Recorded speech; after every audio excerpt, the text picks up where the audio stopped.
Hello guys, welcome to X series The Untold Stories. வாங்க ஒரு குட்டி கதை கேட்கலாம்.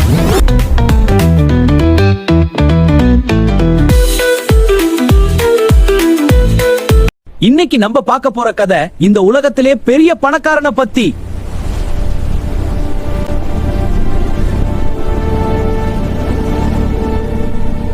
இன்னைக்கு ஜெஃப் பெசோஸ், ஈலோன் மஸ்க் எல்லாம் பெரிய ஆளா இருக்கலாம். ஆனா மான்சா மூசா யாருன்னு தெரியுமா? நம்ம பல பேருக்கு இவரை பத்தி தெரியாது. ஆனா இவரோட சொத்து மதிப்பை கணக்கு பண்ணா $500 பில்லியன் வரைக்கும் இருக்கும். மான்சா மூசா 14ஆம் நூற்றாண்டுல மாலி பேரரசோட அரசனா இருந்தாரு.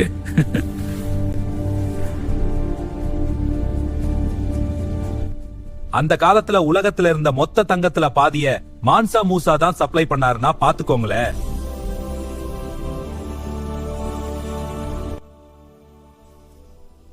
இப்படியே போயிட்டு இருந்த நம்ம மான்சா மூசா ஒரு நாள் நல்லா உட்கார்ந்து யோசிச்சு ஒரு முடிவு பண்ணாரு.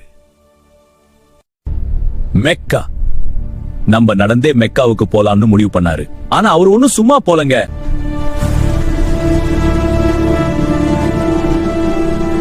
மக்களே, நாம் பயணத்தை தரோம். அவரு கூட 60,000 பேரு 12,000 பணியாளர்கள் ஒரு பெரிய கூட்டமே கிளம்பிச்சு முன்னோக்கி செல்வோம். அது மட்டும் இல்லாம 80 ஒட்டகங்களையும் கூட்டிக்கிட்டு போனாரு. அந்த ஒவ்வொரு ஒட்டகம் மேலையும் தங்கம். வா போகலாம், தங்கத்தை பத்திரமா கொண்டு போகணும். அந்த ஒவ்வொரு ஒட்டகம் மேலையும் சுமார் 136 கிலோ தங்கம் இருந்துச்சு. என்ன ஒரு மாசான பயணம்ல.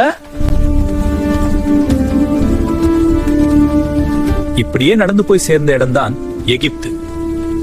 ஆனா அங்கே நம்ம மான்சா மூசா சும்மா இருந்தாரா?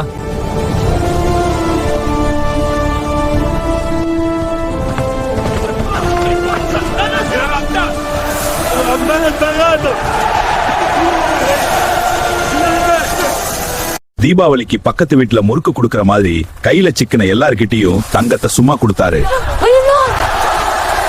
அந்த முறுக்கு மாதிரி இந்த தங்கமும் எல்லாருக்கும் கிடைச்சது.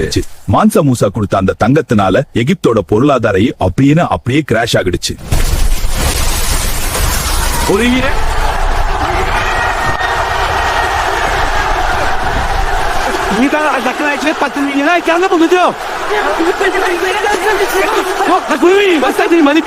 உடனே வர்த்தகர்கிட்ட வட்டிக்கு கடன் வாங்கி தங்கத்தை திரும்ப வாங்கினேன். விஷயம் புரிஞ்சதும் உடனே வர்த்தகர்கிட்ட வட்டிக்கு கடன் வாங்கி தங்க திரும்ப வாதாரு பேலன்ஸ் பண்ணாரு.